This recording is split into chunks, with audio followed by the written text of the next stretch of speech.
திண்டுக்கல்லில் பல்வேறு கொலை கொள்ளை வழக்குகளில் தேடப்பட்டு வந்த முக்கிய குற்றவாளி யாசகர் வேடத்தில் தலைமறைவாக இருந்த நிலையில் 8 ஆண்டுகளுக்கு பின் போலீசாரிடம் சிக்கியிருக்கிறார். மருத்துவமனைக்கே நேரில் சென்று கைது உத்தரவு பிறப்பித்துள்ளார் நீதிபதி. போலீசாருக்கு தண்ணி காட்டி வந்த குற்றவாளி வசமாக சிக்கியது எப்படி? திண்டுக்கல் மரியநாதபுரத்தைச் சேர்ந்தவர் இஸ்ரேல்.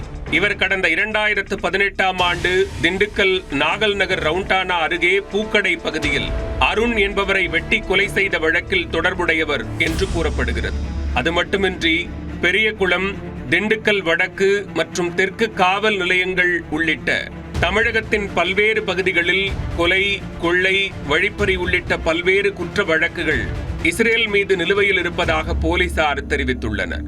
இந்த வழக்குகள் தொடர்பாக திண்டுக்கல் மாவட்ட கூடுதல் நீதிமன்றத்தில் ஆஜராகாமல் நீண்ட காலமாக தலைமறைவாக இருந்ததால் அவருக்கு எதிராக கைது வாரண்ட் பிறப்பிக்கப்பட்டது.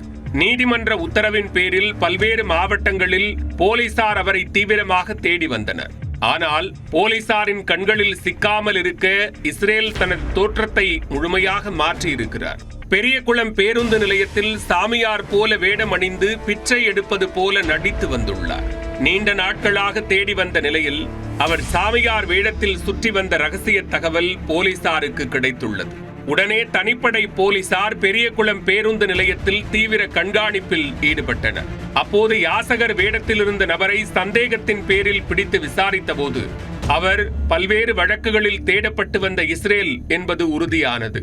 அவரை கைது செய்த போலீசார் வழக்கமான நடைமுறையின்படி திண்டுக்கல் அரசு மருத்துவக் கல்லூரி மருத்துவமனைக்கு பரிசோதனை செய்ய அழைத்துச் சென்றனர்.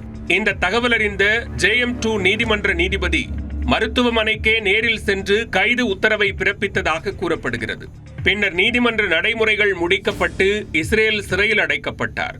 தற்போதெல்லாம் குற்றவாளிகள் போலீசாரின் கண்களிலிருந்து தப்பிக்க சாமியார் வேடமிட்டு ஊர் ஊராக வலம் வருவது லேட்டஸ்ட் ட்ரெண்டாக மாறி வருகிறது.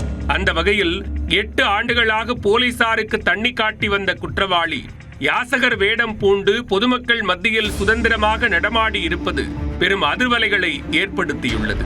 அவர் வேறு ஏதேனும் குற்றச் செயல்களில் ஈடுபட்டாரா அல்லது யாரேனும் அவருக்கு உதவி இருந்தார்களா என்பது குறித்தும் போலீசார் தொடர்ந்து விசாரணை நடத்தி வருகின்றனர்.